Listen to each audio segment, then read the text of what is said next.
Exploring theology, doctrine, and all of the fascinating subjects in between, broadcasting from an undisclosed location, Dead Men Walking starts now.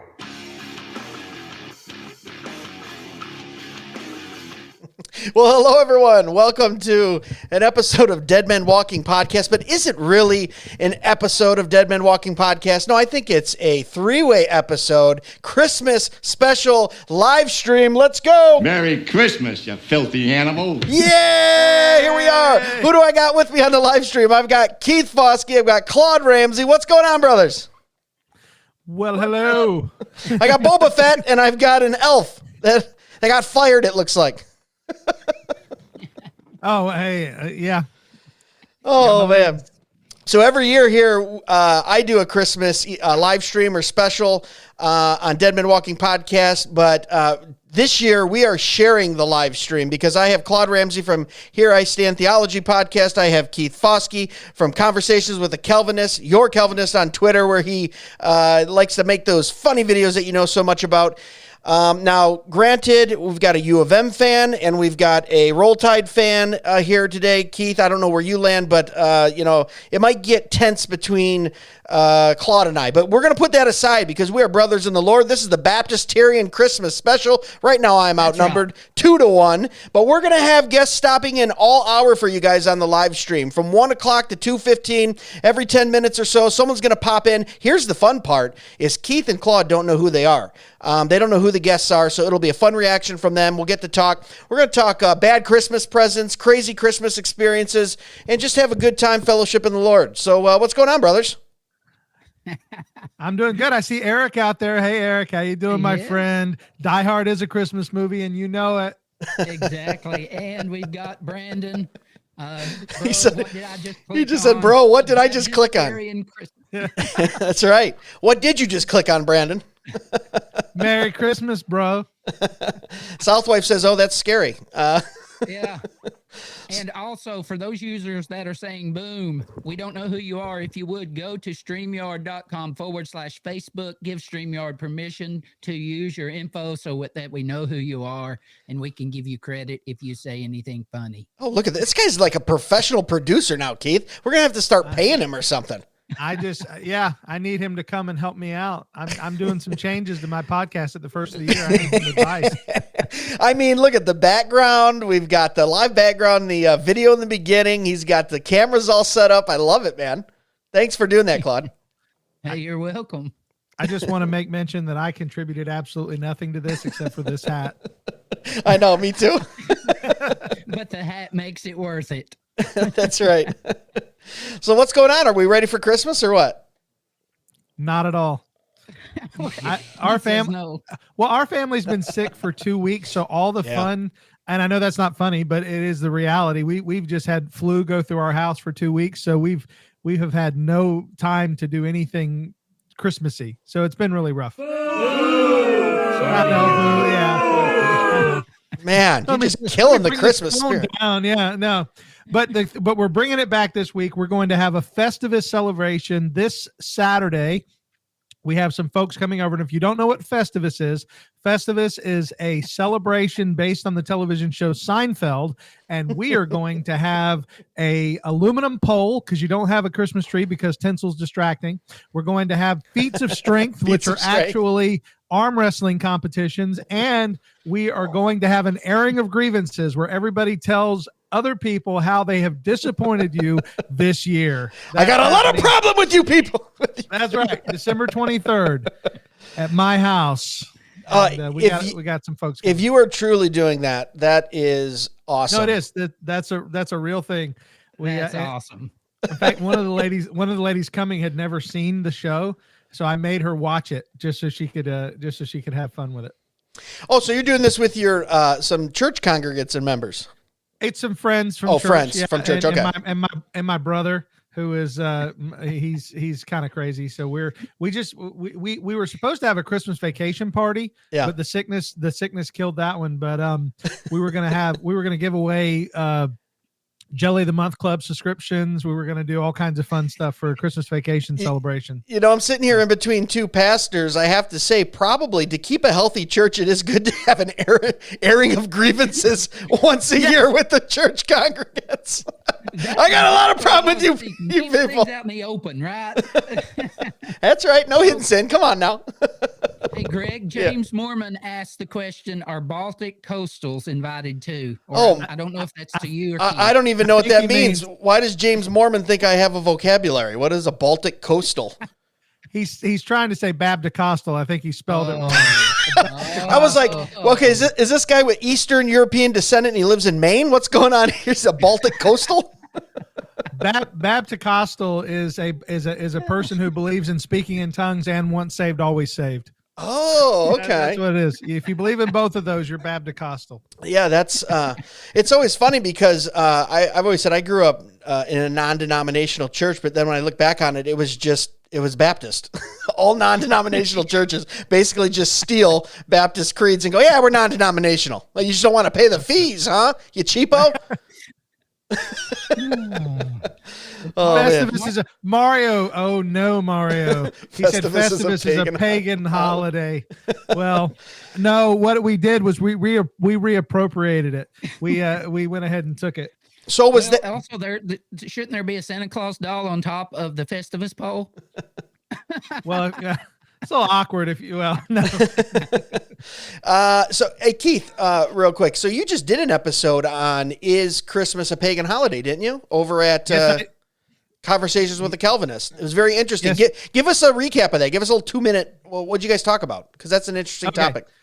All right. So we dealt with 4 things. One was the dating of Jesus's birth at December 25th. A lot of people believe that's connected to pagan gods who were born on December 25th. That's a heaping, steaming pile of reindeer feces. That's not true.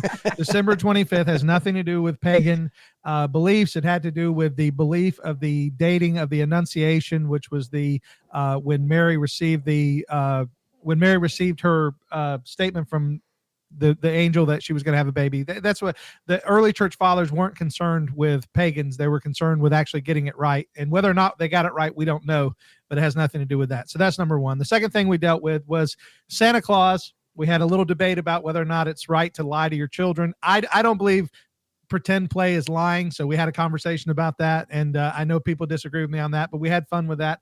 We talked about Christmas trees.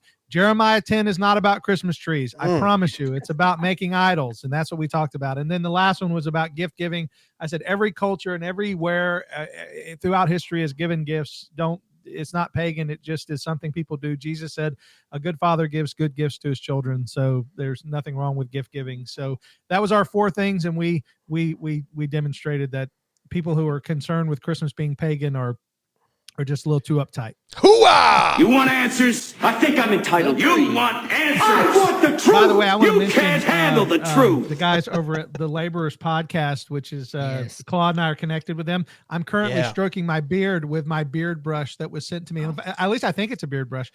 Okay, you got the same one? Rob sent you one? Hey, guys, also Dave Hassenbrock said non-denoms are just cooler Baptists. I don't know. What do you think about that? That may be true. It may be true. Yeah.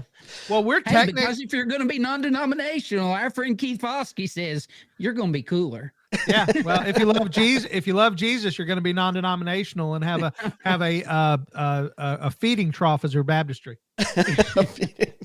I was baptized, or no, was I? No, one of my kids when 13 years ago was baptized in what is it? Not Trader Joe's. What's the Tractor Supply feeding thing? You know what I mean? It's like where you put the water in the hay. Yeah, it's baptismal now. Yeah. Oh man. Everybody at my church wants to get baptized in the ocean. And the last time I went to baptize a guy in the ocean, I wasn't deep enough, and I went to take him down, and he didn't go under, so I had to choke slam him on the second turn. His feet stuck up. He went head backwards, feet stuck up. It was going full Todd Bentley on us, brother. That's right. Choke slam. You're for the Holy Ghost. unlike Greg's church, you're going to get immersed at my church, baby. We don't put water just here. We put water here and everywhere. Oh, That's John Jones exactly said, right. hey, John Jones said non-denominational means you have a Baptist church, but with drums. Yeah, so that's Big John from Real Talk with Big John. Okay, He's a big yeah. dude. He's a good guy. Hey, here's Robert, and here's Robert Knapp, as a matter of fact. Yep, and that's the yep. Hi, Robert. So is Hey, that the Rob. beard brushes? Yep. Yeah. So who's a character on Adam's Family? Isn't he a character on Adam's Family? Who's that? I don't know. Who? Who's he asking about? Yeah. The Laborer That was it. Podcast beard brush. I need to get me one of those. How do I not have? I mean, look at us. We all got these beautiful beards. I need one of those. That's right, Rob. Let's get Greg one of these, and I will foot the bill for it. Oh Send no, it to him, I'll pay and for it. I'll pay for it. Come on now. No, Okay, it's a Christmas present. All right. I'm on the hook now. All right. Real quick, hold on. I want to do something. Hold on. Okay, we're waiting. I just did a screenshot. What, I'm did you gonna just put on fart? Twitter. What were you doing? You made No, a weird I did. face and it went silent. What's going on over there, dude? I did a screenshot so that I could post this on Twitter and ask who has the better beard. Oh, good Lord. We're going to have a beard poll. Look at the lines here, folks. Look at the lines. You got the gray and the black going perfect, man. I mean, you look like you're making out with a skunk, but other than that, it looks great. Hey, one of the best compliments, which I don't know if it was offhanded or not, that I've ever received was at Fight Laugh Feast 2 years ago here in Knoxville. Yeah. You remember the Reformed Dissenters were right beside of us? Yep. So their mom told me I was like a stepped up Phil Robertson. Stepped up. All right. Oh, you're definitely Phil Robertson with better theology, if I can say that. Yeah, that's true. Yes. Church of Christ got them some problems. Oh man, that's funny. So, what kind of Christmas horror stories do we have, or great Christmas stories, or good gifts, bad gifts? We were going to talk about that a little bit, but obviously, if people popping in, the conversation will go where it goes. But you guys ever Speaking of pop-ins. Oh, someone coming in? Yeah, we got a pop-in. Hang on just a moment. Who we got? Let's see.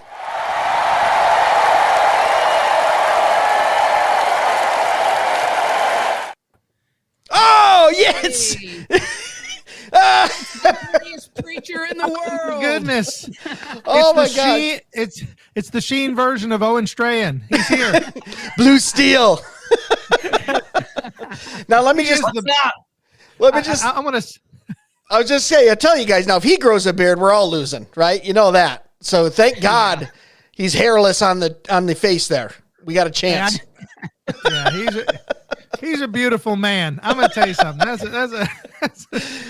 like a George Seinfeld with an unblemished record of heterosexuality.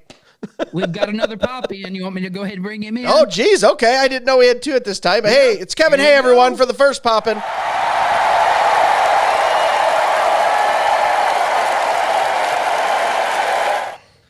Hey. Oh, it's A.D. Robles. What's going on? Well, hello there. So we just had Pastor Kevin Hay pop in. I just got some Presbyterian backup with A.D. Robles. A.D., I don't know if you know Claude Ramsey from Here I Stand, Keith Foskey from Your Calvinist. We're just talking Christmas stuff, man. Happy to have you in. Hey, I'm glad to be here. It's a real party. Yeah. Having a good time. So That's all it is. So It's a very Baptist-Terian Christmas special. that's right. So, Kevin, why don't you tell all the listeners a little bit about yourself? Give us a little 30-second bio so they know you. Yeah, cool. Kevin Hay, pastor at Redeemer Bible Church in Gilbert, Arizona. Been here since June.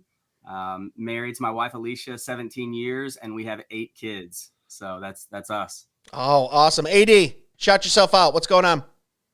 Oh yeah, I'm a big YouTuber. Big YouTuber. Yeah, I've got a YouTube channel. I tweet on Twitter quite a few times, and that's pretty much it.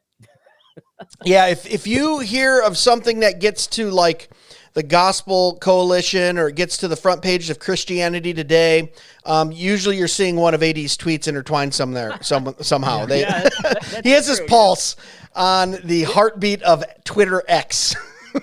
Yeah, no, that's true. And I also I want to plug this. This is my new series. I do Thinking Winsomely, a chat TGC podcast.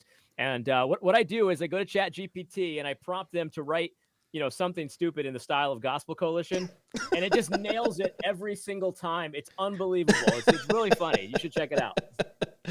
All right, so right before you guys popped in, we were talking about worst Christmas presents ever. Any of you guys got a worst Christmas present? One you just go, oh man, that was rough, or that was a bad one. I'll throw it out to anyone. Yeah, I'll go first. I came prepared for this. So that's a good Baptist does. That's right. Always prepared. No, my brother-in-law historically has been the one to give me the worst Christmas presents ever. And I'm a book lover, so he got me a book. But you guys may know the name Ted Haggard. You remember that name? Yeah. Oh, yeah. So Ted Haggard apparently wrote books, plural, but in particular, this book was the one given to me one Christmas from my brother-in-law. And the book, if you can see it, it's Dog Training, Fly Fishing, and Sharing Christ in the 21st Century. Wait for it. Empowering your church to build community through shared interests. So, about Ted Haggard, you know why that's such a bad Christmas present. So, oh, that's good. Yeah, build a church through fishing. All right. You know what's crazy? I feel like the 90s was littered with those books books and Bibles where they would just do them themed, like the Fisherman's Devotional, the Hunter's Bible. They would just pick a hobby someone had and then try to sell a book or even like a Bible out of it, And I'm like, what's a Hunter's Bible? What is it? It's camo. I'm like, come on. I don't know. I never fell for those. Of the church and the attempt to try to bring masculinity in with something other than just the truth of God's word. Yeah, very true. How about you, Claude? You get something that you at Christmas that you're just like, ugh. I'm on a public platform, so I'm going to say no. Everything I've ever received has been fantastic. You are the peacemaker, Claude. I like it. Actually, guys, I'm going to be the guy that says this. I can't complain. My family's super thoughtful. My wife, her parents, they put so much thought and effort into gifts. I cannot complain. I thought you were going to say that hat and sweatshirt was the word. I mean, Roll Tide? Come on. Alabama? Yeah, just Michigan. in case there's any misunderstanding, Roll Tide. All right, we'll see how you do against J.J. McCarthy. Yeah. As a Buckeye fan, I can't say much, so I'm just going to be quiet.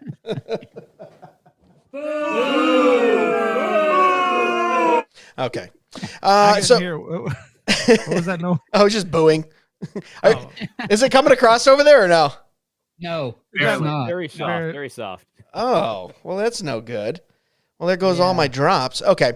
What about you, Keith? Was it the hat? Is that the hat you're wearing? Was that your worst Christmas present ever? Let me tell you something. I bought myself this hat. And don't give me any crap. All right. I would not admit that. Somebody's back at their mouth busted at the Christmas Baptist-Terian Christmas special. That's right. That's right. No. I choke slam all my enemies. I do remember. Go ahead. No, good. No, you go. No, I was just saying. I do remember when I was younger. We had my father's mother, my grandmother on my father's side.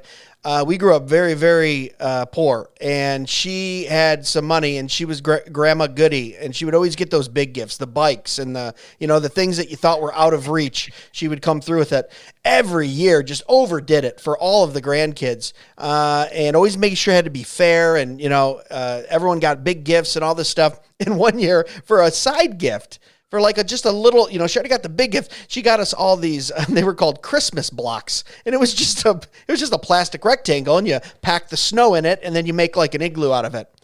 And I remember us bratty little kids just making fun of those things for the whole entire day. We're at the Christmas party, not looking at the hundreds and hundreds of dollars of gifts that she got us. We picked out this one. We go, a plastic block, Meanwhile, I've got a, $300 mountain bike, which back in, 89 was with inflation, that's $1,000 bike, but we're making fun of these blocks. And to this day, poor grandma, man, she's 80 in her mid 80s.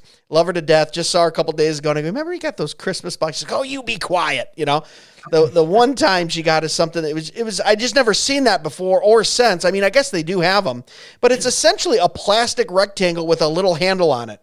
And and the label made it look like the kids are having so much fun, man. They're building these huge Eskimo igloos, and then you go out to try it, and unless the snow is full of water and actually packs, it's just making mounds of snow. It was, I don't know. But other than that, I'm with you, Claude. I'm very appreciative every year. As men, too, as fathers, as men, I've seen a lot of people talking about it more this year than last, but my joy comes in being able to provide for my family, for my wife, to see the joy on their face. I could care less, really, what I get at Christmas. And plus, let's be honest, we all do well. We probably all go ahead and get what we need anyway throughout the year, And I'm to an age to where I like socks. Hey, give me who can't use more socks, dude? Let's go. As long as they're the ones I like. Yeah, socks and boxer briefs. Let's go. I just get too personal for you guys. Sorry, it's a live stream. No, I mean I don't wear those. What do you mean? Yeah, it's amazing how things change. When you're a kid, you're just like, socks and underwear, what? And now it's like, come on, bring on the socks and underwear. Exactly. This is the only time of the year I have clean underwear. Exactly. Oh, wait, no. Okay. I rarely buy clothes, so I only get them for gifts. Okay, so what? You don't do your own clothes shopping, AD? What do you? I mean, you're not a big clothes guy. But I was just thinking about this just the other day. And I had a shirt on, and I looked over to my left, and there's a picture of me in Ethiopia at a mission trip or whatever, and I'm wearing the same shirt. That was like 10 years ago, Like I buy clothes, but I keep it forever. Yeah. Hey, I like it. Frugal. You know what I mean? Like if it's not broke, don't fix it. If it's not stained, don't throw it out. Right. Yeah. Well, that was going to actually be mine. You mentioned bad gifts, and it's not bad gifts because, again, like you guys, I love the fact that people even think about me, give me gifts, but people give me clothes, and I am not the easiest. I'm a larger man, and so when somebody goes, "Oh, well, this will fit you," it looks like it'll fit you, and I'm like, no, they don't. Not even close. My mom will get me shirts that I got to wear over other shirts because they don't close, but I still got to wear it because my mama bought it. So if you ever see me wearing a shirt over a shirt, just know that I live in Florida. I'm hot, but I'm trying to make my mom happy. It just won't button, and the little hairs in my chest will stick through, and it'd be like that. I've never gotten a bad gift because I managed to dodge bad gifts. Like actually this year, I've got a buddy who has season tickets to the Jets, and he's like, "Hey man, do you want to take the Christmas Eve game? You take your son." I was like, "That sounds like a curse." And the way things are going with the Jets, I mean, that was a dodge bullet right there. You might have helped him just by going. I don't know. Jeez. Right. Now that would have been my gift to you. I'll take your tickets. Yeah. You don't have to go. Yeah. Hey, Haps Addison just jumped on and said, my parents rewrapped our own toys and gave them back to us at Christmas. See, that's genius. I'm stealing that, dude. My kids don't know half of what they have anyway. That's actually yeah, I could get away with that.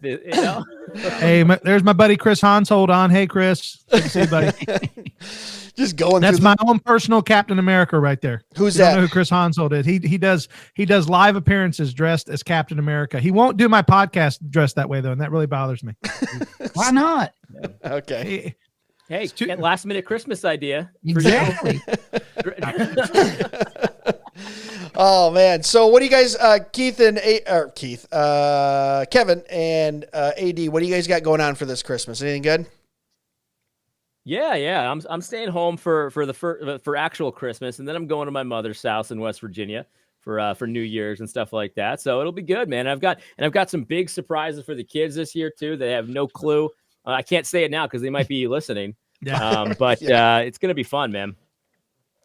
Yeah, I sent our live stream link to your kids, which is both creepy and awkward. Okay.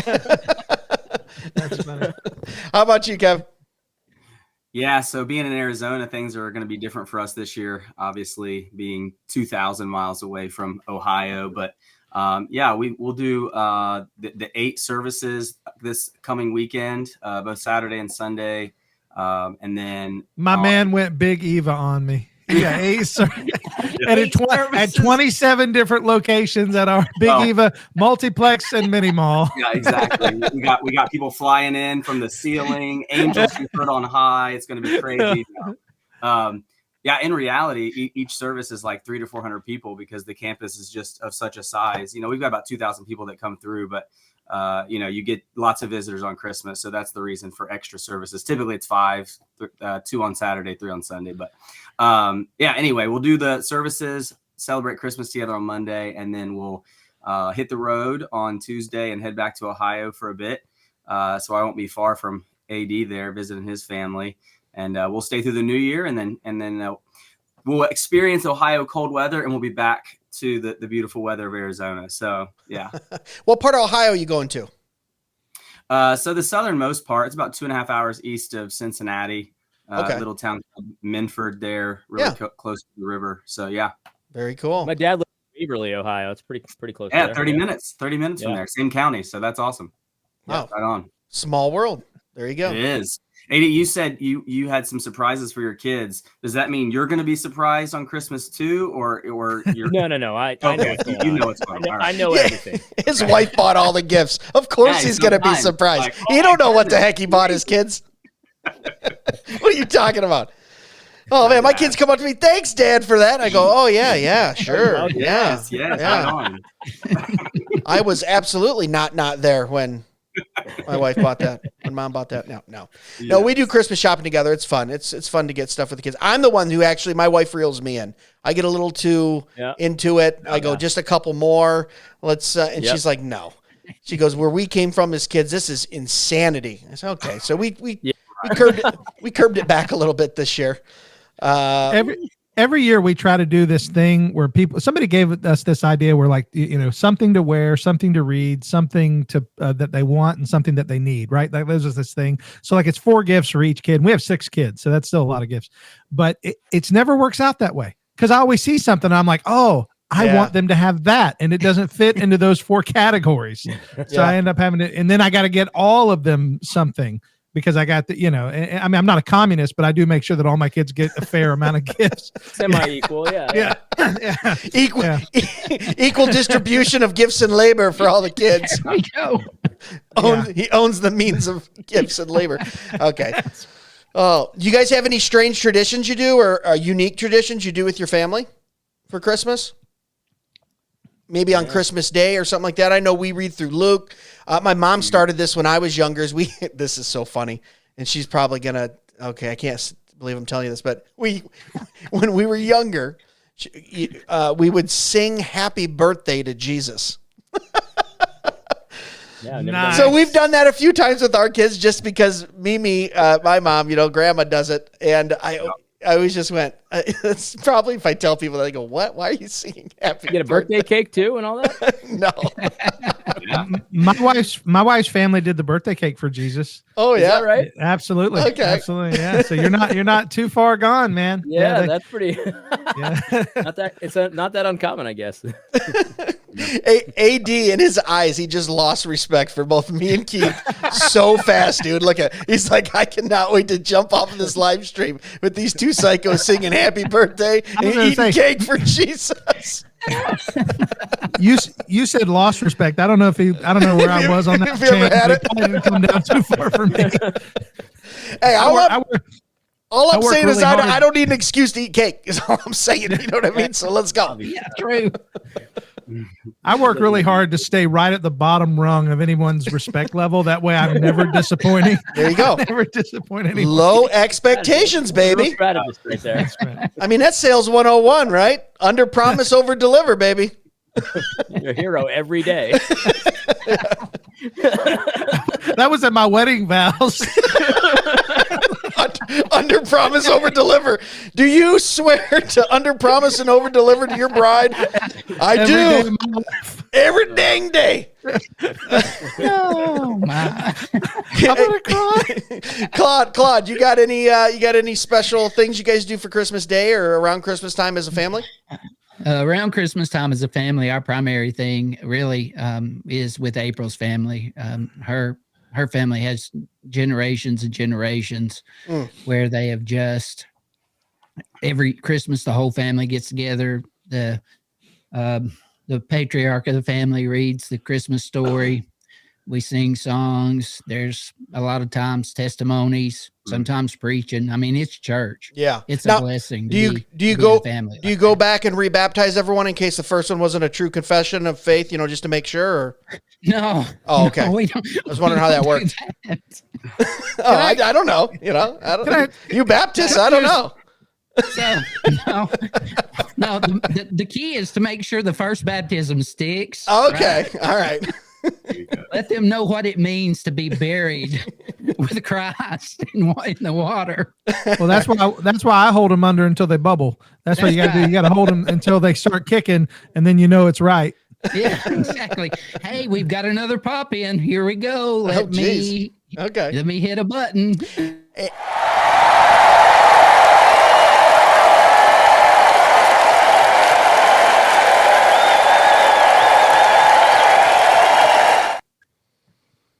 Holy cow, it's Andrew Rappaport. Andrew Rappaport. How you doing, brother? Good. How are you guys doing? Good. Guys, Andrew Rappaport just jumped on the live stream. Kevin, AD, you guys are more than welcome to stick around, but if you do have somewhere to go, we won't be mad if you pop off too, but if you want to stick around for the conversation, we got people coming in and out all hour. Well, Andrew, what's up, brother?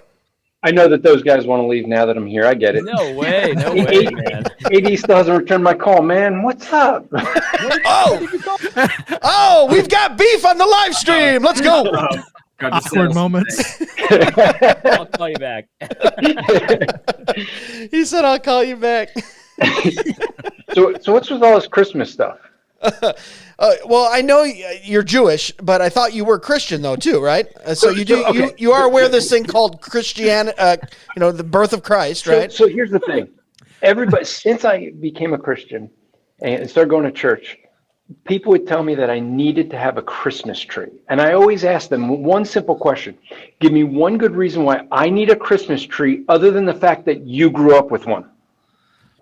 Okay. That pretty much silences everyone. I think you all need menorahs, 8 days, candle lighting, singing in Hebrew. Go for it. I think what you need. Happy Birthday Jesus song. Who wants to start? No, I think you need a Grinch outfit is what you need, Andrew. We all grew up with presents too. Doesn't mean we need those, but come on. I think this podcast is restricted. Never mind. I was going to make a Caddyshack reference. I think I'll leave that out. Okay. I won't get that. Yeah, I don't get pop culture. Well, look, I was just telling the guys that we had a weird tradition growing up. My mom would have us sing "Happy Birthday" to Jesus on Christmas Day. So kind of weird. You got to do that too. It's not just the tree. You also have to do that. Yeah, I did that. I thought we shared that last night or yesterday at church. I would do that with the kids. I wasn't into the tree, so we didn't have a tree. I don't think we had a tree until maybe 10 years ago. My wife decided to get a Christmas tree for the kids. Yeah, and I'm like, they're teenagers. Do you get the cake though? Do you have a birthday cake? No, my wife doesn't let me eat cake. What are you talking about?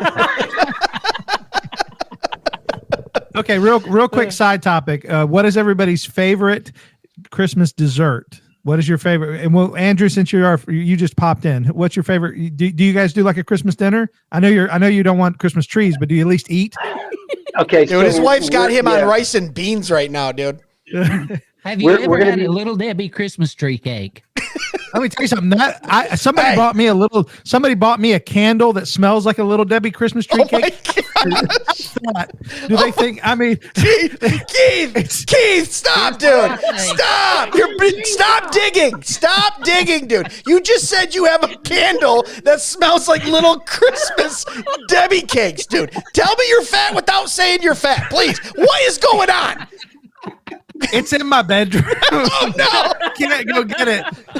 I have a picture. Can I post a picture? Yeah, you post a picture. Wait a minute, you're talking about candles in your bedroom, Little Debbie cakes scented. Hey, I know how to set ambiance. Listen, I know how to set a mood. Let me tell you something. Set a mood. Oh, that's it. Oh my gosh, that exists. I am saddened and impressed at the same time, Keith. But I didn't buy it. It was given to me. Okay, oh, man. I just cherish it. Yeah, I just kept it, use it, and cherish it. I did. I did take a picture with the blurry background. The portrait picture. Mode, yeah. He just takes a whiff of it every night before bed. First thing when he gets up in the morning. Oh, hey, smells don't have calories, baby. So what's your favorite? Getting back to what he said, what's your favorite treat? So food? We don't food. Yeah, we're going to be making homemade sushi. That's what we're going to be doing. Wow, we don't really do desserts, but we usually will do like my wife is from Hong Kong, so we'll do like dumplings. Because it's really hard to do dumplings or egg rolls, wontons. So we'll sushi. No, but if you're all doing it, we all do it together. Everyone gets together, does it together, and then we all eat. Now, granted, I admit I do the cutting of the sushi because I cut it. One that doesn't look right. One for the plate, one for me, one for the plate, one for me.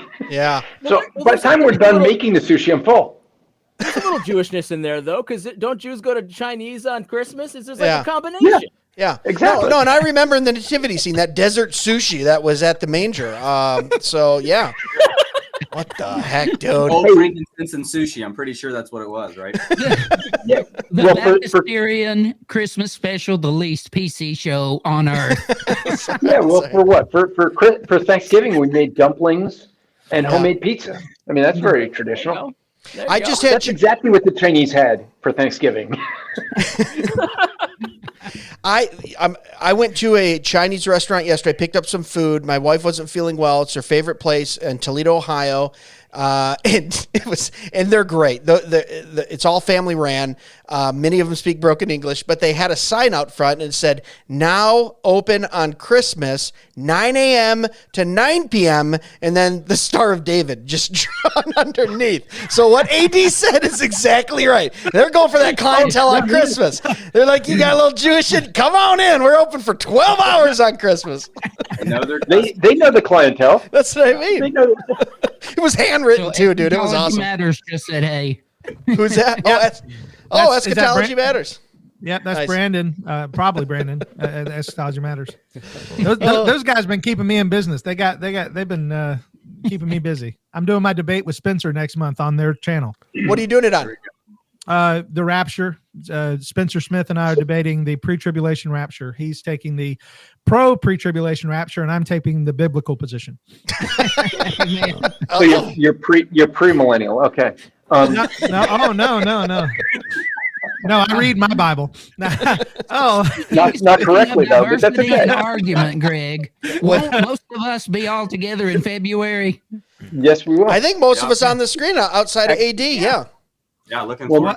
Well, AD needs to come. He needs to come. Come on. Where's it at? Tallahassee? No.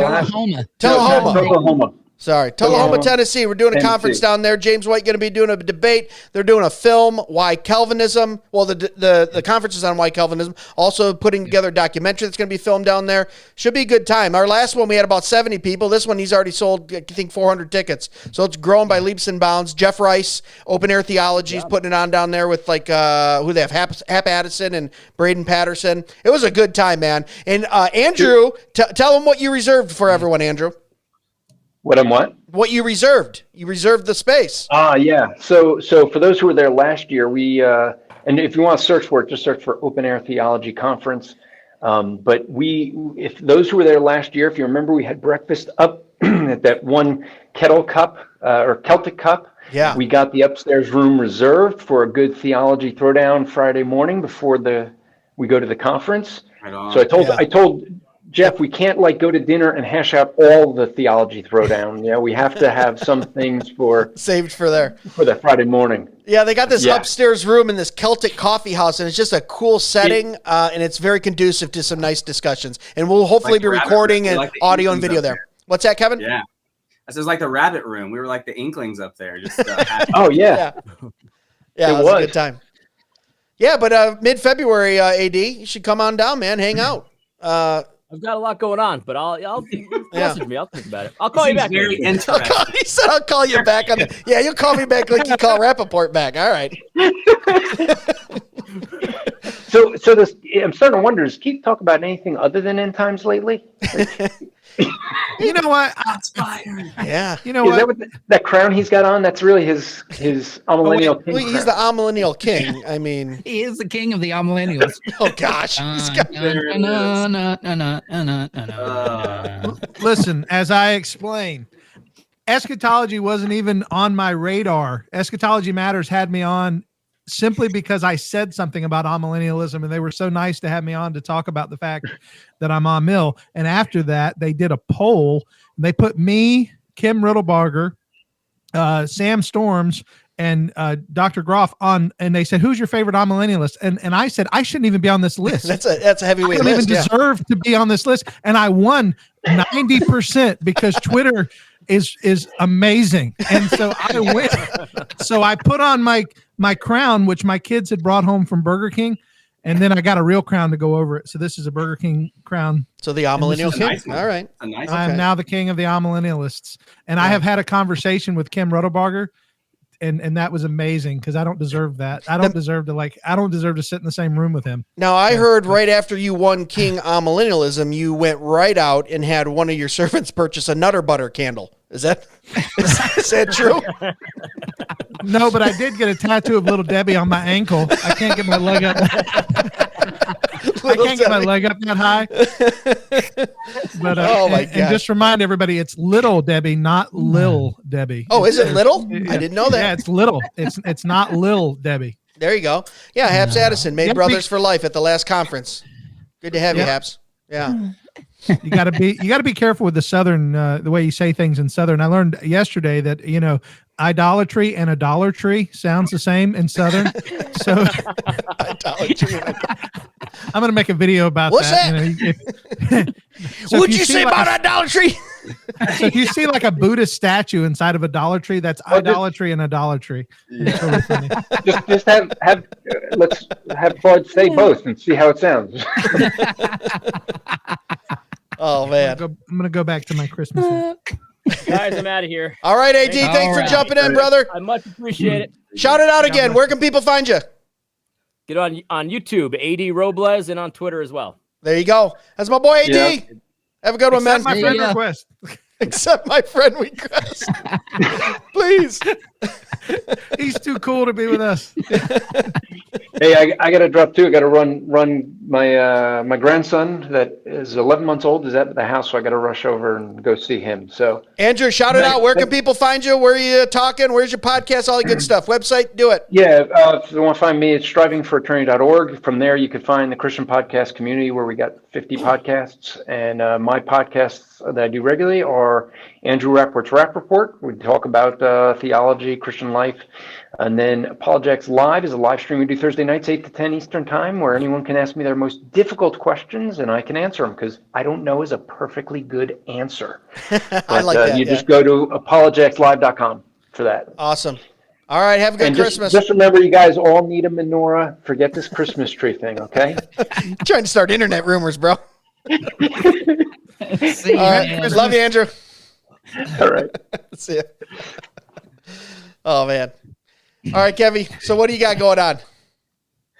I am knee deep in dissertation writing, so I've got to get my dissertation finished up for TMS for my Doctor of Ministry and Expository Preaching. That is due January the 15th. Oh, wow. So that I can graduate in May. So What's your dissertation on? Yeah. So I did my preaching project was Hebrews 13 verses 7 through 21 on the relationship between pastors and their flock. Under the chief shepherd to whom we will one day give an account. And so just kind of looking through the imperatives of that passage and both on the side of pastors and the members and the responsibility that's built within that relationship. So it was a great series and I've had a lot of fun writing it, but it's a lot of writing, obviously. And academic writing is a whole lot different than writing blog articles and all that good stuff. So I've been every waking hour has been spent doing that. So this was a good reprieve, good opportunity to enjoy some time with you guys. Well, thanks for hanging out, man. And I'm sure we're all going to see each other in February too, which is going to be cool. I'm glad to see you guys again in person. Yeah. Looking forward to it for sure. Yeah. But feel free if you want to still hang out for a little bit. I think we got someone coming on in a few minutes, but feel free to hang out. If you got to go, you can too. Yeah, I think I'll go ahead and bounce so I can get back to writing, but I want to thank you guys for having me on. Looking forward to seeing you guys here in just a couple of months. Awesome. Excellent. All right. Merry Christmas. Good to see you, Kevin. Merry Christmas, buddy. Yeah, you Merry too. Christmas. Yeah, Merry Christmas. So, Claude, what do you got going on over there? What are you working on right now? Are you on Christmas break? Now, do pastors get a Christmas break? I don't think so. Pastors don't get breaks. Yeah. Let me switch this back to. Let me switch you back where you need to be. There you go. So no, what I'm working on right now actually is I'm going to be teaching a class starting in January. Basically, it's a summation of the book, The Art of William Perkins' work, The Art of Prophesying. Paps Addison has started a project called Passing the Torch, and it's to disciple and train up young men in the faith. Because really what he's seen in his own words was basically this, that there's a lot of young internet theologians, and, they just kind of get carried away. My terminology is plain. They get too big for their britches, right? They act outside what they should be acting. They need to learn to be disciplined and, controlled in their communications, not be arrogant. So we'll be teaching on the art of prophesying and the call to ministry. Oh, I like that. January 4th. Go ahead. And Keith. Claude's going to bring the discipline. He's going to bring the rod of correction. No, not that. Instruction is all it's going to be. Well, you asked about pastors getting a break. I want to praise the Lord. One of my elders actually is preaching for me this coming Sunday on Christmas Eve Sunday. So my week is a little more relaxed this week because awesome. Brother Mike Collier is going to be preaching from Zechariah 14. And he's going to be showing the amillennial view of Zechariah 14 for my dispensational friends. Okay. But he's going to be talking about the prophecies there of the coming of Christ. And anyway, so I got a little bit of freedom this week. Last 2 weeks have been rough, but now I'm having some fun. I'm playing with you guys. I'm like in the playground. We're in the playground making fun of people. It's working out. It's great. It's great. Yeah. No, I've always thought about that too. For especially pastors, I feel like that last quarter, that October, November, December is just, you've usually got more people coming to church or visiting. You've got extra programs. You're probably preaching more. And it's like supposed to be a family time, but then as a pastor, I would feel, and I'm not a pastor, and I respect the position of shepherd. I truly do. I hold it in very, very high esteem, which is why I hold both of you brothers in high esteem. It feels like, everyone's, it's family, and everyone's getting school's on break, and usually work, you get a little break, and pastors are like double and tripling down on attending to the flock. I mean, the regular stuff still keeps going. The deaths in the family and the funerals and the hospital visits and the counseling and all these things. So not to get too serious on this Baptist-Terian, but that brings up a good point too, is like, we've got to remember that as members of our church, that our pastors this time of year, I mean, they're working really hard, and it's very emotional, very mental, a lot of stress. And then they're expected to go have this great kind of family Christmas, month. And they're going, man, I'm busy. And like, I know you get the occasional break and stuff, like you said, Keith, and elders preaching for you, but that doesn't mean all your other, that's just one sermon on Sunday. That doesn't mean all your other duties, are going to the wayside. So I just want to say to both of you brothers, thank you for all that you do for the kingdom of God and for His church. And I just thought it should be pointed out to the listeners out there too that might be listening. We might be joking around, and I have a good relationship with you, but my respect level for you guys up here, because you guys are shepherds, and what you're doing this season, especially in this season at the birth of our Savior, is so very, very important. Praise the Lord. I'll get off my soapbox now. Well, I'm very thankful for you saying that. I know that my appearance right now is very unshepherd-like. You have a holy appearance. Well, you know what? Back in the Old Testament, they wore some pretty impressive outfits. That's true. And I'm still trying to get my... I just noticed that. I just give this very nice little, speech, and I'm wearing this hat and glasses. He's got, I don't know, an elf upside down on his head. I don't know what the heck kind of hat that is. Sunglasses. He's got Roll Tide on. Look it. Pastors are people too, okay? They're allowed to have fun. It's we're allowed to have fun with our brothers and sisters in the Lord and joke around. Well, brothers in the Lord on this podcast. And but yeah. I have a video to play. I have a video. Let's go. This is a description of what's happening here. Okay. But sister, they are just niños trying to release their wiggles. We are just trying to release our wiggles. My kids love that movie. It's a great one. People may not know this, but if they Google Keith Foskey and Nacho Libre, there is a video of me and 3 other pastors watching the whole movie together and doing a live commentary on that movie while we watch it. Oh, that's good. It's available. We did it on VidAngel. We did it. This was during COVID. Me and Rob Ham and Steve Barry and Austin Tucker from Ocala. The 4 of us got on and watched. We all pressed play at the same time. We're all watching it and making commentary throughout. So that's one of those little gems that exists on the internet that you have to search for. There's also a video of me tasing myself, but I'm not gonna tell people where to find it. I'm just gonna say it's there. Can you send us a link privately? No, because I don't trust you. No, I'll send you that. I have a private key. If you just type in Keith Foskey on YouTube, I have a private page. It's got me doing magic tricks. It's got me doing karate. It's all the stuff I don't, all the side hustles, not side hustles, side like hobbies and like stuff like that. Yeah, hobbies. And there's a video of me getting shot in the rear end with a paintball. There's like all kinds of, oh my! This is like a whole new world being opened up here, right? It's like it's like the glasses and the hat for him. It's like he'll open up. It's like what is that? Like when you used to have the talking spoon in counseling, or the secret hat. That's what it is. You just got to get him in that hat and glasses. He started spilling the beans on everything. But I know. I told you guys about the candle. I know. Actually look at.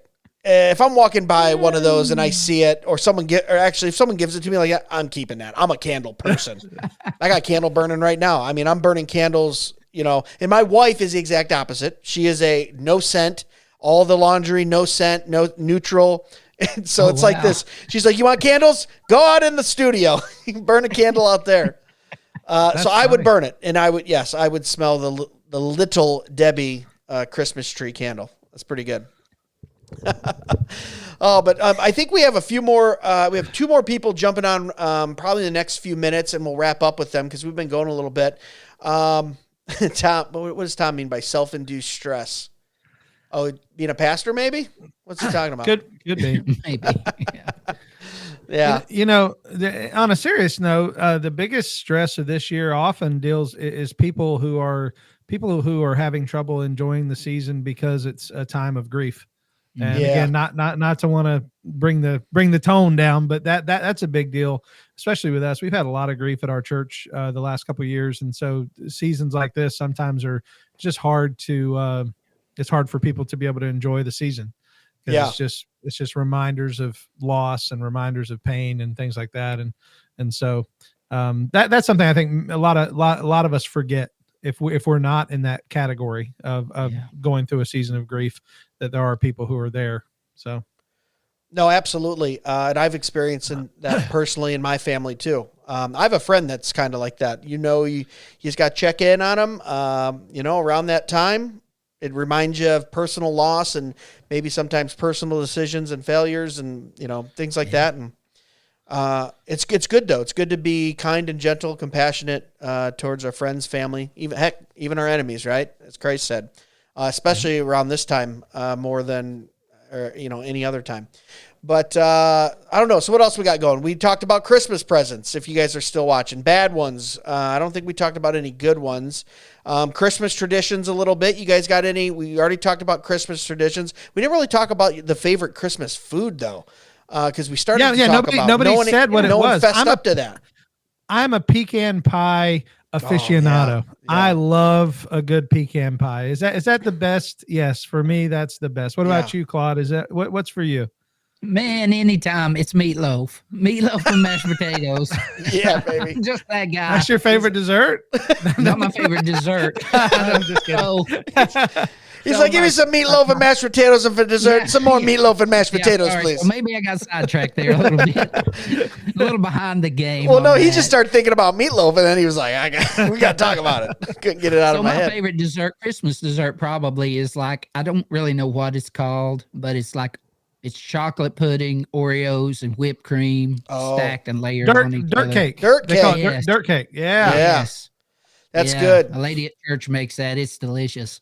So mine isn't really technically, a Christmas dessert, but I ask my wife to make it every year. She makes, and I know this is very simple and cliche in America, but she makes a delicious fresh apple pie. Because we got an apple tree. We'll go grab our apples, cut them up, put them in there. She does the crumble, with the sugar and so you get a little crisp on it too, where you get the crunchy.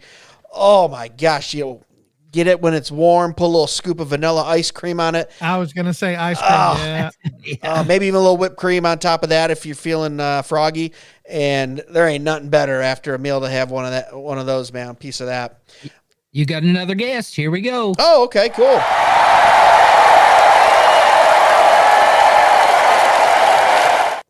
Standing ovation. Oh, look at this.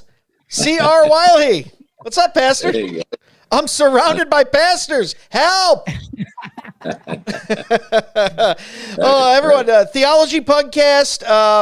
Been on the Dead Men Walking podcast before. I don't know if you know Claude Ramsey from Here I Stand Theology. Keith Foskey from Conversations with a Calvinist.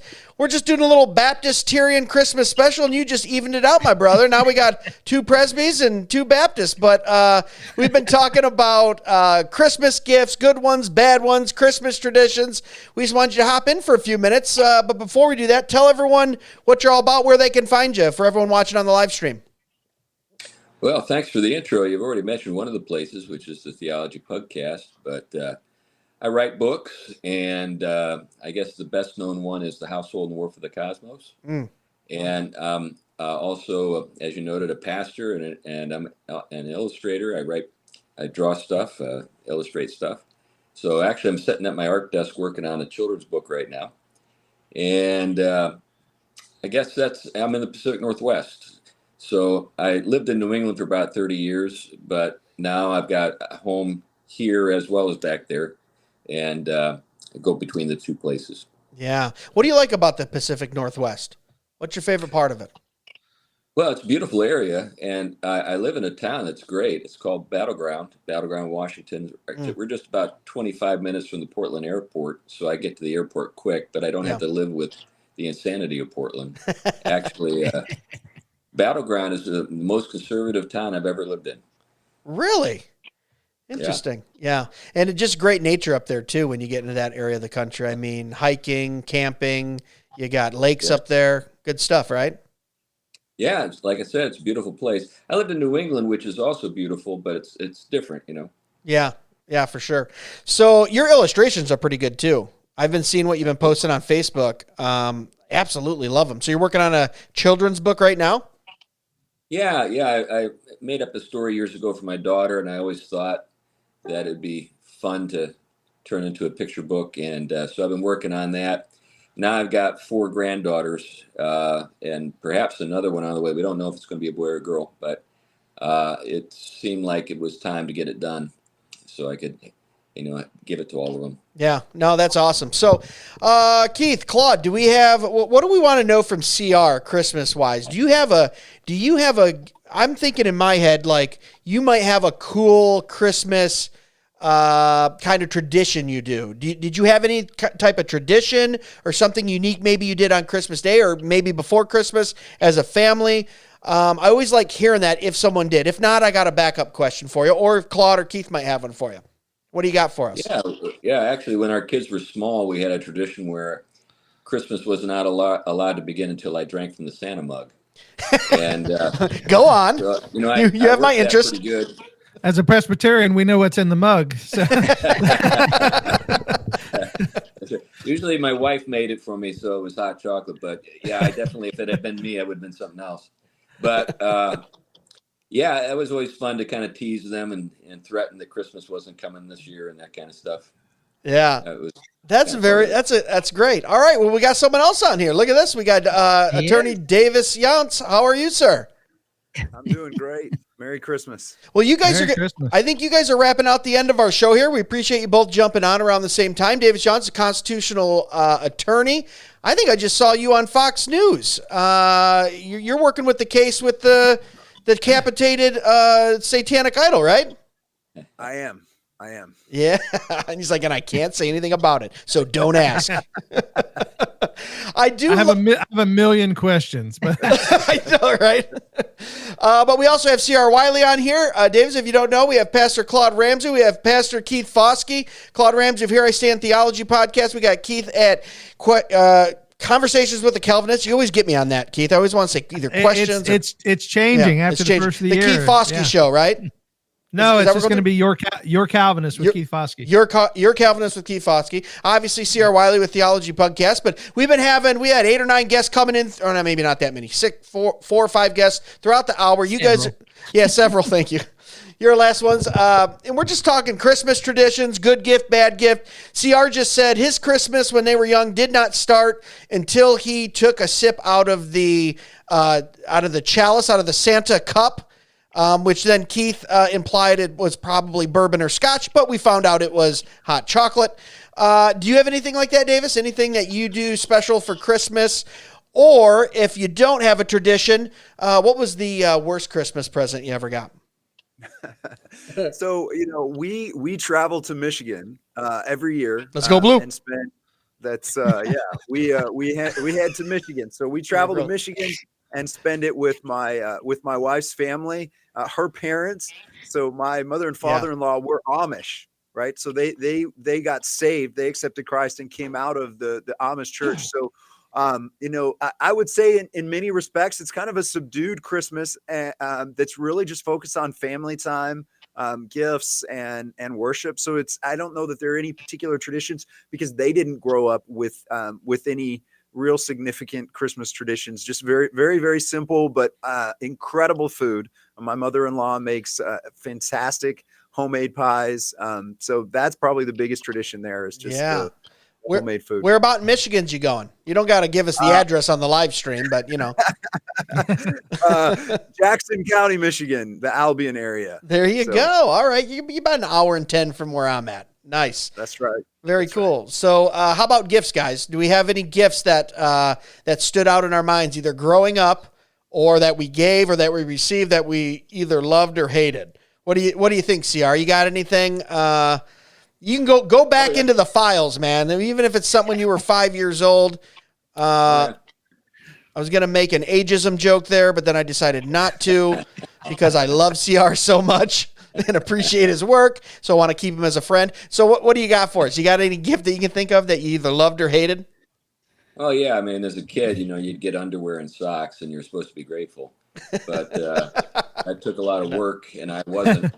Yeah, but I remember as a kid, back when I was a kid, G.I. Joe was a big deal. And I'm talking about the larger version, the companion to Barbie kind of G.I. Joe. And I remember one year getting the G.I. Joe headquarters, and that was kind of like top of the world for me. Yeah. Anyway, you have to look it up probably on some YouTube commercial to understand what I'm talking about. That's back when we used to respect the military, right, Davis? Different time gone. No, I'd say it. He's also a veteran too, so we appreciate your service. Yeah. So how about you? Do you got a gift, Davis, that you that you got maybe as a kid, or maybe that you even gave or received as an adult that just stuck out in your mind? I mean, it's easy for me. The greatest gift that I ever got was a dirt bike, a motorcycle. Oh, let's go! Nice. 13, right? And of course, the funny part about that was my parents had planted the seed that I wasn't going to get very much for Christmas. So I got a couple of clothes and all that, and I just remember my parents had it arranged where a guy with a trailer and a Santa Claus suit delivered it on Christmas Day in the afternoon. And so I'd already gone through all of Christmas, very little gifts. And I really wasn't even too worried about it. I wasn't even thinking about it. I can say that honestly. And I was blown away by that Yamaha 80 dirt bike that I got. Jeez, dirt bike at 13 delivered by Santa. I didn't know we had a 1%er on the podcast live stream with us here. Good Lord. Hey, getting dirt bikes. Let's go. Santa delivered them personally. Exemplifies the principle that you taught us earlier: overpromise and or underpromise and overdeliver. There you go. Sales 101, baby. Parents did it right. Yeah, that's a big one. Getting a dirt bike on when you're 13 too. What a great age, to have a dirt bike. Go break some arms, man. Become a man. That's right. That's right. So, where can everyone reach you at, Davis? I know we didn't really do a full introduction for you. I know CR kind of told everyone, but for everyone on the live stream that'll be watching this after, where can they find you at? At Davis Younts on X, just at Davis Younts, and then Younts Law, YOUNTS law.com is my website.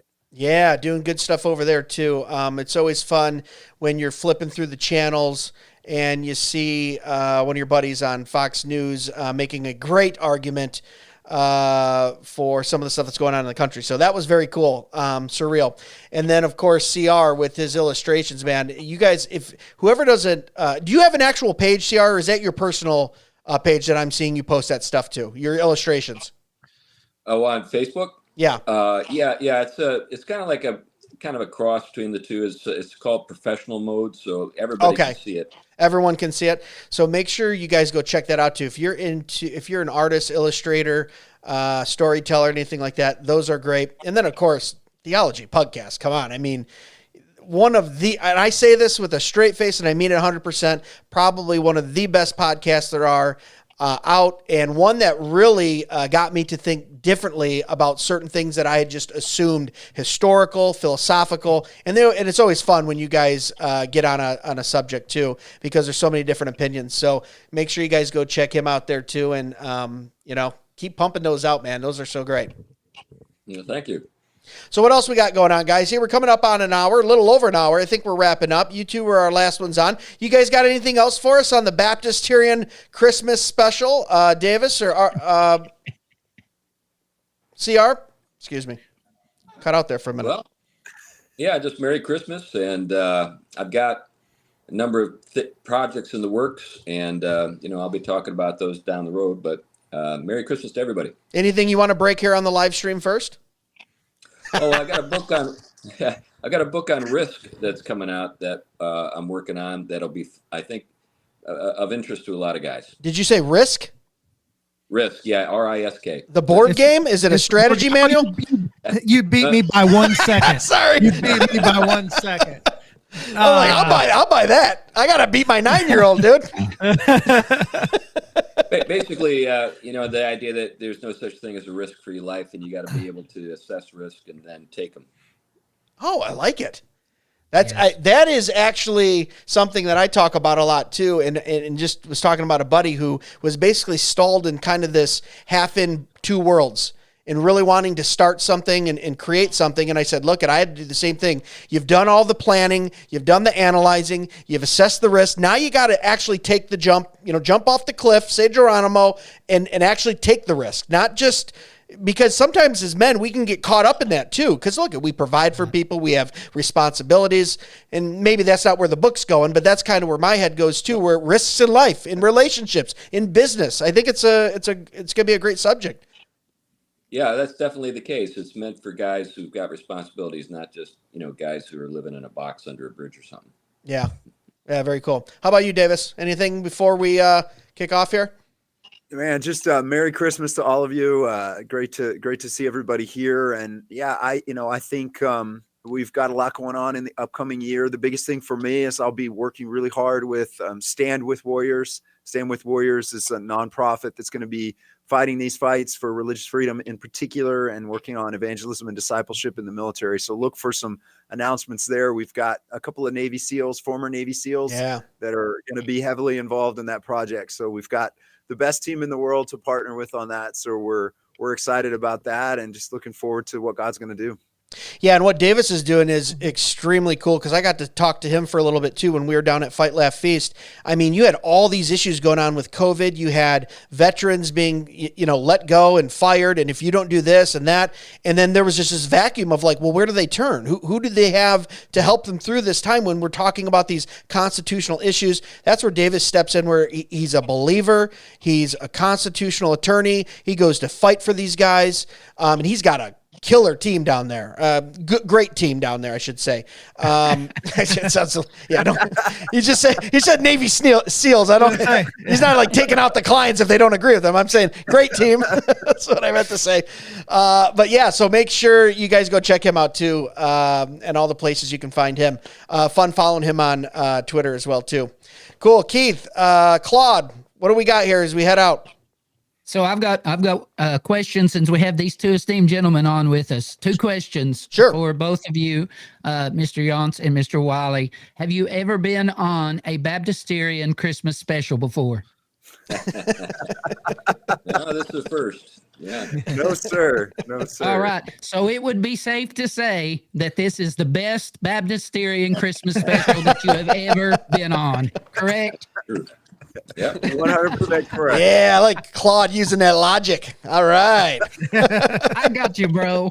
Clip that. He's got clip that. He's got our back. Keith, what do you got for head out? Oh, well, I just want to say to CR, man, I'm very interested in talking to you. I have an idea I want to share maybe off camera. I've been, I do a lot of denominational work, and hearing that you do illustrations, I've been thinking about a denominational children's book. My son asked me recently, Dad, what's a Pentecostal? And I had that conversation with him, and I thought that would be a fun book to do. And hearing that you're doing that and working on things like that, this may be God's way of connecting us. So just throwing that out as an idea. Yeah. So, all right, there we go. Claude always helping me out, and Keith always networking. Awesome. Absolutely. There's another guest popped in. We got another guest? Yeah, here we go. Uh-oh, he's supposed to be wrapping up.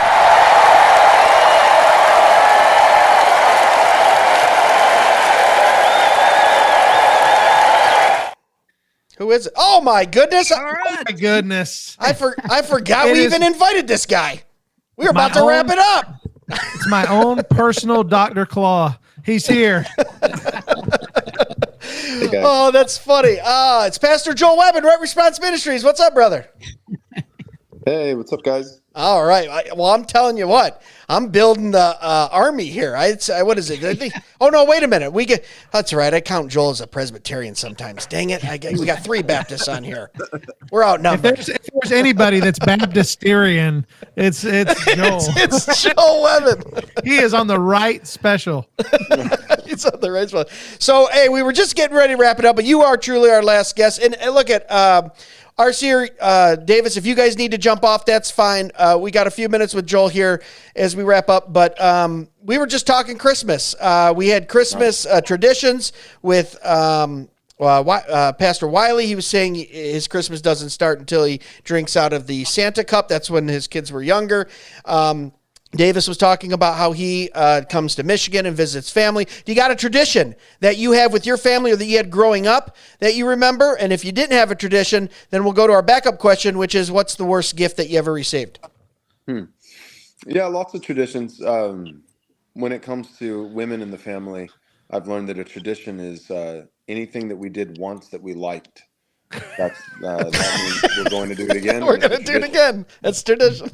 So that's all it takes. Traditions are easy to come by with moms and sisters and daughters. But I don't know if we have anything super specific for grown-up Joel as a husband and dad. I guess one thing that's unique is we have 2 Christmas trees instead of 1. We have a large living room, and 1 Christmas tree just isn't quite enough. So in the spirit of Martin Luther, we set up 2.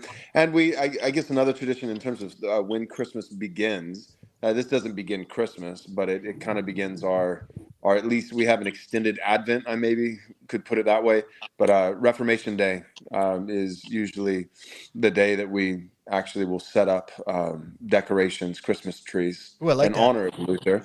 So I feel like I have some church history reason for doing that. I understand that it's terrible in regards to the church calendar, and that I'm ruining, Advent and all of that, but by having 2 months of Advent instead of one. But I feel like Luther would be proud. So. We have 2 Christmas trees too. We have one in our bedroom, and on Christmas Eve I sleep under it, so when my wife wakes up, she knows what her gift is. That's right, and he's got the little Debbie cake candle burning. Tell him what candle you got burning next to it. A little Debbie Christmas cake flavored candle. We discovered. Again, I didn't buy it, but I do own it. We discovered earlier on the live stream. That's what he's sleeping with. So interesting. I'm not sleeping with it. I'm just. Oh. I mean, I just cuddled up next to it. That's what I was picturing. Now, the 2 Christmas tree is a power move. I like that. Now, it's no Davis. I got a Yamaha 80 delivered to me by Santa when I was 13 years old on Christmas morning power move, like you told us a few minutes ago. But the couple Christmas trees, that's just like, I'm extra Christian this year. Okay. I got the, and I know Keith already did his episode on the paganism of Christmas trees, how they are not. That's not what Jeremiah is talking about. So, we are now all allowed to have Christmas trees in our home because Keith has spoken. So that's good. That's right. I have decreed it. I have determined it by virtue of my kinghood.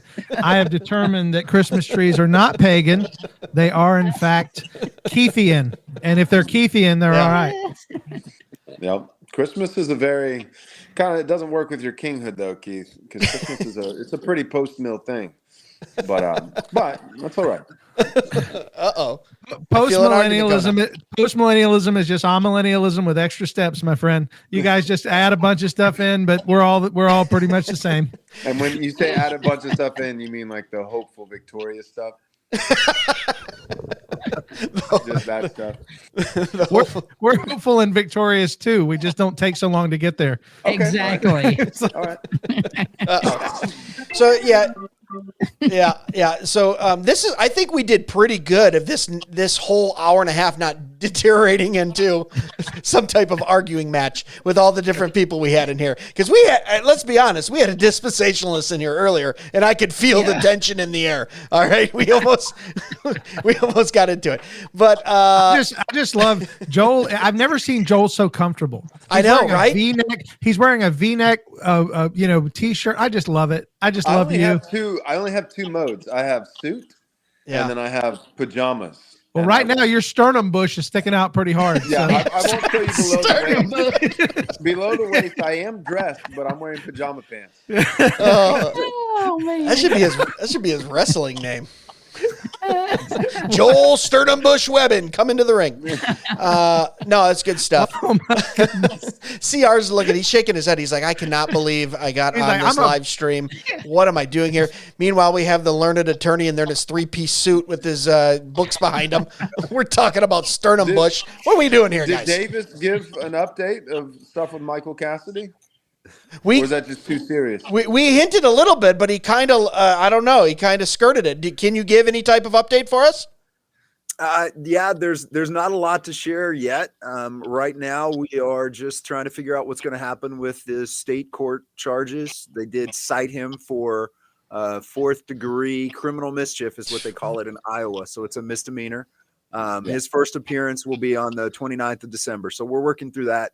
I mean, honestly, I'm really hoping political elected leaders that didn't take a stand when they should have will step up and engage, and that the charges will be dismissed. But we've got a local Iowa attorney engaged, and we're prepared to do this. And he still serves as a Navy reservist. So the Navy is going to have, because he has received a criminal citation, they have to investigate. So it's going to be long-term. It's going to be very interesting to see what happens there. That may be a long-term fight we have to engage in. But, I don't know Michael well before this situation. He contacted me after this happened. And we knew each other just through mutual friends. I'd worked with him a little bit because of his Navy status, but I didn't know him before this. Other than that, I certainly didn't know this was going to happen beforehand. It wasn't a planned thing, but I can tell you, he did it right from a perspective of what he did was peaceful, nonviolent, not disruptive. He turned himself in immediately. Yeah. He cleaned up. He stacked candles back in the display. he threw away all the garbage related to the head when he pulled it off, and then he turned himself in immediately and submitted to the authorities there, who had no idea that anything had been done. That's how peaceful this was. So I think that's a unique situation, kind of in the spirit of the Boston Tea Party, in some respects. So I'm hoping they'll do the right thing and just dismiss the charges. It was kind of a Christmas miracle for me, Davis, because believe it or not, this was an easy one. Other people, I think, were surprised, but I did have on my Reformed Twitter bingo card, I had Reformed dispensationalists defend Satan. So that one I saw that one coming like a year and a half ago. So on Twitter, to have Jenna Ellis and people coming out of the woodwork to say, hey, nativity scenes and satanic displays both have their place in, the halls of our Capitol. I was able to boom right there, right before Christmas, check my bingo card for Reformed Twitter and get a bingo. I saw that one coming a long way out. So Joel, let me ask you really quick then what is your response to someone who says something like that, where they're arguing maybe under the freedom of expression under the Constitution? What do you say as a pastor? And I have multiple pastors on here. Same thing John MacArthur said, go home, bake something. It's Christmas. With Jenna Ellis, go home and bake something. Yeah. Okay. That is absolutely insane. The First Amendment is not to defend satanic rituals in the Capitol buildings of our country. If you think that, you need to go back to fourth grade history. I don't know what to. I don't even know what to tell you. I don't even know where to begin. That is absolutely asinine. Well, that makes me angry. Yeah, I do like before Joel Webbon, we were talking about Little Debbie Christmas candles, and after Joel Webbon, we're still talking about baking, but a little different tone to the live stream right now. Well, John MacArthur said it. I've been reliably informed that if John MacArthur said it, you're allowed to say it. Yeah, no, if John MacArthur says it, you're allowed to say it. So real quick, as we finish up here too, we were talking about a little bit earlier since we had pastors on. I know pastors are always very, very busy this time of year, so we appreciate your time jumping on, Joel. What do you got going on at Right Response Ministries? You got any projects you're working on? Tell people where they can find you. Yeah, thanks for asking. Yeah, check us out at YouTube. Probably is the main place where people watch. But we're excited. We've got next year we're going to do 3 shows a week: Monday, Wednesday, and Friday. Jeez. So Monday is going to be our flagship show that we've done so far, called Theology Applied, where I interview different guests within the Reformed, larger Reformed world, and talk about some specific topic or theme or text or doctrine. That'll be Mondays. And then Wednesdays, I'm going to do an in-house show with 2 of the other men in my church. So I'm excited about doing something with some of the local guys that I'm building with, and talking about theology on the ground and church life and those kinds of things. And then Friday, we're calling it the Friday Special. Every quarter, it'll be about 10 episodes in length, and there'll be quarterly seasons. And the first season is with Andrew Isker and A.D. Robles, and we're going to be talking about the Boniface option and chopping down idols. Chopping down Satan would fit the theme with that, and we would all be pro demolishing Satan. So all 3 of us, it's crazy. I found three Christians that all wholeheartedly agree on no Satan. But we'll do that for our first season, and then the second season is I'm excited about that. It's we're going to have Brian Sauvé and Ben Garrett and do like a 10-episode, Haunted Cosmos thing. So I think that's the strategy. The strategy is let's chop down Satan, and then here's some giants and ghosts, Yeah. And then, all right, chop down Satan again, and then you hate Joel Webbon, I can feel it, and here's some more giants and ghosts. Yeah. And that's how I stay alive.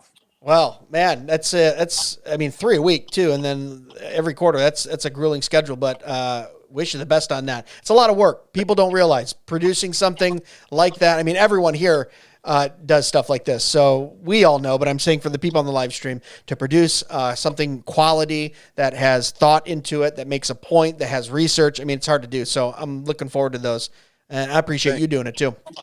Thank you. Cool. All right. Now maybe we have an official ending. We've had, now that we got Joel on here, we got anything else from Claude or Keith, the 2 other hosts?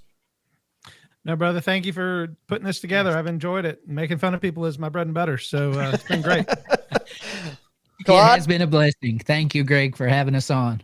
All right, great. That's Keith Foskey from. Are we going? You're just going? You're Calvinist, right? In 2000. Your Calvinist, with, in 2024. Your Calvinist with Keith Foskey. That's Claude Ramsey here. I stand theology. Of course, Davis Younts. We have C.R. Wiley. You can see him at Theology Podcast and all other places with all his books. Joel Webbon, Right Response Ministries, guys. Thanks so much for jumping on. Thanks for the live stream. Everyone who commented, too, for the last hour and a half. It was a great first annual Baptist-Terian Christmas special. Hopefully we can do it again next year. Love you guys. As always, remember, chief end of man is to glorify God and enjoy him forever. God bless. Enjoy the outro. Be sure to check us out at dmwpodcast.com, where you can purchase the best and snarkiest merch on the internet, support the show, and leave us a review or message. Dead Men Walking can be found on Facebook, Instagram, and YouTube at Dead Men Walking Podcast, and on Twitter X at Real DMW Podcast. The Dead Men Walking Podcast is part of the Fight Laugh Feast Network. For exclusive show content, be sure to download the Pub TV app and become a member. If you're a business that needs to reach hundreds of thousands of potential customers in your demographic, podcast advertising might be for you. Send all inquiries to deadmenwalkingpodcast@gmail.com. None your biscuits.